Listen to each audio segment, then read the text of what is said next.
Today I want to talk to you about a story of faith and prayer.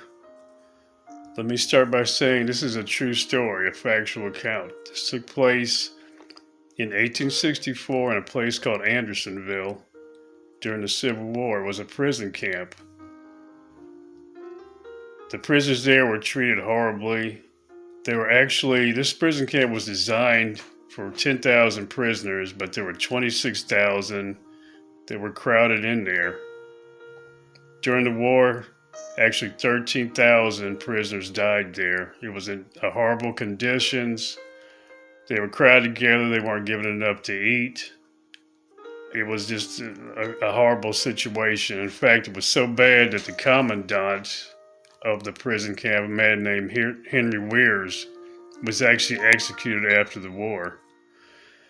And what had happened there was a stream that ran through the area where the prisoners were kept, and it was outdoors, kind of a tented place. They lived in tents outside, and they were forced to use water that came through a stream. Now, this stream was already contaminated with sewage and all kinds of other contaminants before it ever got to their part where they had to use it. So this water was infectious.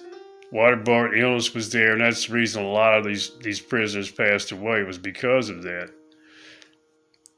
Knowing that, these prisoners began to pray earnestly that God would deliver them from that and that they could get water. Now, they tried to dig with spoons and other little tools that they had, silverware mostly. They tried to dig a well. But what I found out was the water table there in Georgia, this place was in Georgia, was like 70 feet down. So there was nowhere in the world they were ever going to be able to dig a well to get some fresh water and improve their health. But one day, God answered their prayers, and this is an amazing story. And I've been into Civil War history for a long time. It was like a hobby of mine in the past. And when I came across the story, what always shocked me was nobody really talked about it much at all. It was almost like less than a footnote in Civil War history.